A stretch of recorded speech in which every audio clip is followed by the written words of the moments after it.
ओम गुरु सत्ताय नमः। गायत्री महाविज्ञान तृतीय भाग। लेखक परम पूज्य गुरुदेव वेद मूर्ति तपोनिष्ठ पंडित श्री राम शर्मा आचार्य। आइए पढ़ते हैं, सुनते हैं और समझने का प्रयास करते हैं। गायत्री मंत्र के साथ स्वाध्याय शुरू करते हैं। ओम भूर्भुवः स्वः तत्सवितुर्वरेण्यं भर्गो देवस्य धीमहि धियो यो नः प्रचोदयात्। 10 भुजी गायत्री की 5 भुजा संसारिक है, 5 आत्मिक। आत्मिक भुजाएं आत्मज्ञान, आत्मानुभव, आत्मलाभ और आत्मकल्याण। यह दैवी संपदाएं जिनके पास है उनके वैभव की तुलना कुबेर से भी नहीं हो सकती। गायत्री का उपासक आत्मिक दृष्टि से इतना सुसंपन्न और परिपूर्ण हो जाता है कि उसकी तुलना किन्हीं भी सांसारिक संपदाओं से नहीं की जा सकती। यह 5 भूमिकाएं सिद्धाम पंचकोशों से संबंधित है। एक एक कोश की साधना एक एक भूमिका में प्रवेश कराती जाती है। अन्नमय कोश का साधक आत्मज्ञान प्राप्त करता है। प्राणमय कोश की साधना से आत्मदर्शन होता है। मनोमय कोश के साथ आत्मानुभव होता है। विज्ञानमय कोश से आत्मलाभ का संबंध है और आनंदमय कोश में आत्मकल्याण सन्निहित है। 10 भुजी गायत्री के 5 भुजाएं सूक्ष्म और 5 स्थूल हैं। निष्काम उपासना करने वाले माता के सूक्ष्म हाथों से आशीर्वाद पाते हैं और सकाम उपासकों को स्थूल हाथों से प्रसाद मिलता है। असंख्यों व्यक्ति ऐसे हैं जिन्होंने माता की कृपा से सांसारिक संपत्तियां प्राप्त की है और अपनी दुर्गम कठिनाइयों से त्राण पाया है। स्वास्थ्य, धन, विद्या, चतुरता और सहयोग, यह 5 सांसारिक संपत्तियां पंचमुखी माता की स्थूल भुजाओं से मिलती है। ऐसे कितने ही अनुभव हमारे सामने हैं जिनमें लोगों ने साधारण गायत्री साधना द्वारा आशाजनक सांसारिक सफलताएं प्राप्त की है। जिनके घर में रोग घुस रहा था, बीमारी की पीड़ा सहते सहते और डॉक्टरों का घर भरते भरते जो कातर हो रहे थे, उन्होंने रोग मुक्ति के वरदान पाए। 6 सरीखे प्राण घातक रोगों की मृत्यु शैया पर से उठकर खड़े हो गए। कईयों को जन्मजात पैतृक रोगों तक से छुटकारा मिला। कितने ही बेकार, दरिद्र और अयोग्य व्यक्ति अच्छी जीविका के अधिकारी बन गए। साधनहीन और अविकसित लोग चतुर, बुद्धिमान, कलाकार, शिल्पी, गुणवान, प्रतिभावान, सर्वप्रिय नेता और यशस्वी बन गए। जिनको सब ओर से तिरस्कार, अपमान, द्वेष, संघर्ष और सहयोग ही मिलता था, उनको घर बाहर सर्वत्र प्रेम, सहयोग भाव तथा मधुर व्यवहार प्राप्त होने लगा। ऐसे अगणित चमत्कारी लाभ उठाने वाले लोगों से हम स्वयं परिचित हैं। मुकदमा, आक्रमण, बंधन, भय, आशंका, विरोध, परीक्षा, बीमारी, दरिद्रता, भूत बाधा, संतति, कष्ट, व्यसन, दुर्गुण आदि कुचक्रों के त्रासदायक चंगुल से छूटकर अनेक व्यक्तियों ने संतोष की सांस ली है। कष्टकर वर्तमान और भयंकर भविष्य को देखकर जो लोग किंग कर्तव्य विमूढ़ हो रहे थे, उन्होंने जब गायत्री का आश्रय लिया तो तत्क्षण उन्हें धैर्य, साहस और प्रकाश प्राप्त हुआ है। यह ठीक है कि कोई देवता आकर उनका काम स्वयं नहीं कर गया, पर यह भी सत्य है कि उन्हें अनायास ही ऐसा मार्ग सूझ पड़ा, ऐसी युक्ति समझ में आ गई जिससे झट बिगड़ा काम बन गया और पर्वत सी भारी कठिनाई राई की तरह छोटी होकर हल हो गई। जिस आपत्ति में यह लगता था कि न जाने इसके कारण हम पर क्या बीतेगी, वह सब आशंकाएं काई की तरह फट गई और कठिनता सरल हो गई। माता की कृपा से अनेक बार ऐसे चमत्कार होते हुए देखे गए हैं। स्वास्थ्य और धन की ही भांति 10 भुजी गायत्री की तीसरी स्थूल भुजा का प्रसाद विद्या के रूप में मिलता है। मंदबुद्धि, मूढ़ मगज, भुलक्कड़, मूर्ख, अदूरदर्शी, सीढ़ी, सनकी एवं अर्धविक्षिप्त मनुष्यों को बुद्धिमान, दूरदर्शी, तीव्र बुद्धि, विवेकवान बनते देखा गया है। जिनकी मस्तिष्क दशा को देखकर हर कोई यह भविष्यवाणी करता था कि अपना पेट भी न भर सकेंगे। उन लोगों का मस्तिष्क और भाग्य ऐसा उल्टा कि वे कुछ से कुछ हो गए। लोग उनकी सलाह लेकर काम करने में अपनी भलाई समझने लगे। जिनकी पढ़ाई में रुचि न थी वे पुस्तकों के कीड़े हो गए। हर साल फेल होने वाले विद्यार्थी गायत्री की थोड़ी बहुत उपासना करने से ऐसे तीव्र बुद्धि के हुए कि सदैव अच्छे नंबरों से उन्हें सफलता मिलती गई। अनेक उलझने, कार्य व्यस्तता एवं अवकाश का अभाव रहने पर भी कितने ही साधनहीन व्यक्ति विद्वान बने हैं। मस्तिष्क से काम लेने वाले कितने ही बुद्धिजीवी मनुष्य ऐसे हैं जिनकी गायत्री साधना ने उनके मस्तिष्क को अत्यंत प्रखर बनाया है और फलस्वरूप वे उज्ज्वल नक्षत्र की तरह प्रकाशित हुए हैं। अपने बुद्धि बल से उन्होंने आशाजनक सफलता, प्रतिष्ठा, कीर्ति और संपदा उपार्जित की है। विकृत मस्तिष्क वाले विक्षिप्त, डरपोक, आलसी, झगड़ालू, चिड़चिड़े मनुष्य तीसरी भुजा के प्रसाद से स्वस्थ मनोभूमि प्राप्त करते हैं। भूतोन्माद, प्रेत बाधा, स्त्रियों और बालकों पर होने वाले दुष्ट आत्माओं के आक्रमणों को दूर करने की अद्भुत शक्ति गायत्री उपासना में है। हजार ओझा, सयाने और तांत्रिक तराजू के एक पल्ले में रखे जाएं और एक गायत्री उपासक एक ओर रखा जाए तो निश्चित रूप से इस दिव्य शक्ति की ही उपयोगिता सिद्ध होगी। चातुर्यपूर्ण कामों का आरंभ करते समय शारदा का, सरस्वती का आह्वान, वंदन और पूजन करने की प्रथा है। कारण यही है कि बुद्धि तत्व में माता की कृपा से एक ऐसी सूक्ष्म विशेषता बढ़ जाती है जिससे वे विशिष्ट बातें आसानी से हृदयंगम हो जाती है।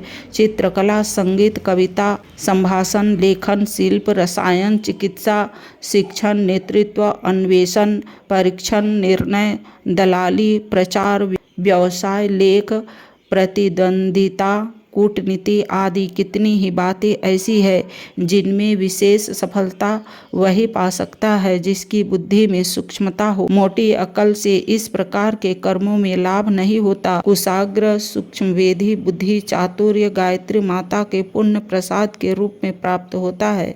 ऐसी श्रद्धा रखने के कारण ही लोग अपने कार्य को आरंभ करते हुए शारदा वंदना करते हैं। गायत्री को स्थूल 5 भुजाओं में 5वीं भुजा का प्रसाद सहयोग है। यह जिसे मिलता है वह स्वयं विनम्र, मधुरभाषी, प्रसन्नचित, हंसमुख, उदार, दयालु, उपकारी, सहृदय, सेवाभावी, निरहंकारी बन जाता है। यह विशेषताएं उनमें बड़ी तेजी से बढ़ती है। फलस्वरूप उनके संपर्क में जो भी कोई आता है वह उनका बेपैसे का गुलाम बन जाता है। ऐसे स्वभाव के मनुष्य के स्त्री, पुरुष, पुत्र, भाई, भतीजे, चाचा, ताऊ सभी अनुकूल, सहायक और प्रशंसक रहते हैं। घर में उसका मान सत्कार होता है और सब कोई उसकी सुविधा का ध्यान रखते हैं। घर में हो, बाहर बाजार में, मित्रों में, परिचितों में, सर्वत्र उसे प्रेम, सत्कार और सहयोग प्राप्त होता है। ऐसे स्वभाव के व्यक्ति कहीं भी मित्र विहीन नहीं रहते। वे जहाँ भी रहते हैं वहीं उन्हें प्रेमी, प्रशंसक, मित्र, सहायक और सहयोगी प्राप्त हो जाते हैं।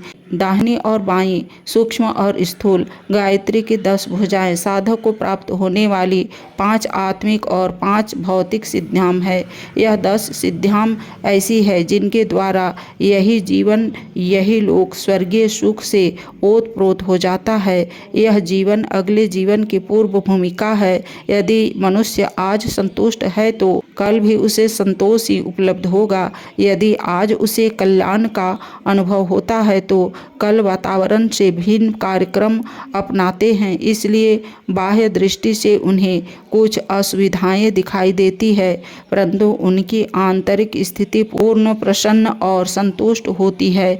ऐसी दशा में यह भी निश्चित है कि उनका अगला जीवन भी पूर्णतया प्रसन्नता एवं संतोष की भूमिका में और भी अधिक विकसित होगा और आज की बाह्य कठिनाइयां भी कल तक स्थिर न रहेगी।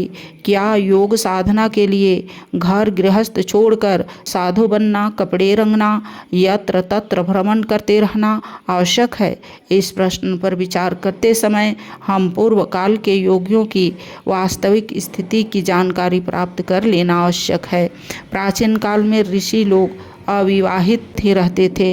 यह मान्यता ठीक नहीं। यह ठीक है कि ऋषि मुनियों में से कुछ ऐसे भी थे जो कुछ समय तक अथवा आजीवन ब्रह्मचारी रहते थे, पर उनमें से अधिकांश गृहस्थ थे।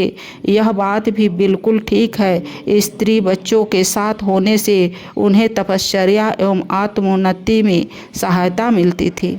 इतिहास पुराणों में पग पग पर इस बात की साक्षी मिलती है कि भारतीय महर्षिगण योगी, यति, साधु, तपस्वी, अन्वेषक, चिकित्सक, वक्ता, रचयिता, उपदेष्टा, दार्शनिक, अध्यापक, नेता आदि विविध रूपों में अपना जीवन पालन करते थे और इन महान कार्यों में स्त्री बच्चों को भी अपना भागीदार बनाते थे। ब्रह्मा, विष्णु, महेश तीनों ही विवाहित थे। ब्रह्मा की गायत्री और सावित्री 2 स्त्रियां थीं। विष्णु की तुलसी और लक्ष्मी 2 पत्नी हैं। सती के मरने के बाद महादेव जी का दूसरा विवाह पार्वती से हुआ था। व्यास, अत्रि, गौतम, वशिष्ठ, विश्वामित्र, याज्ञवल्क्य, भारद्वाज, च्यवन आदि सभी ऋषि ही थे। याज्ञवल्क्य की 2 पत्नियां गार्गी और मैत्री थी। अत्रि की पत्नी अनसुया अपने समय की प्रमुख ब्रह्मवादिनी थी। ऐसे प्रमाणों से इतिहास पुराणों का पन्ना पन्ना भरा पड़ा है, जिससे प्रतीत होता है कि पूर्व काल में योगी लोग गृहस्थ धर्म का पालन करते थे। उस समय की परिस्थितियां, प्रथाएं, सुविधाएं तथा सादगी की पद्धति के अनुसार ऋषि लोग सात्विक जीवन बिताते थे। वेश बनाने या घर छोड़ने की उनकी कोई योजना न थी। लकड़ी के खड़ाऊ, तुम्बी का जल पात्र उनकी सादगी तथा सुविधा के आधार पर थे। उस समय आबादी कम और वन अधिक थे।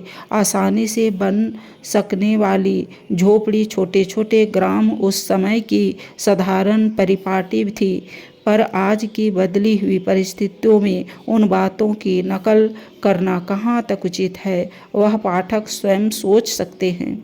उस समय दूध पीकर फल खाकर रहने वाले लोग त्यागी नहीं समझे जाते थे, क्योंकि विस्तृत वनों में चरने की सुविधा होने से कोई मनुष्य कितनी ही गायें पाल सकता था। जंगलों से अपने पास उसे फलों को लाने में कोई बाधा न थी। पर आज तो एक गाय पालने में एक परिवार के बराबर खर्च आता है।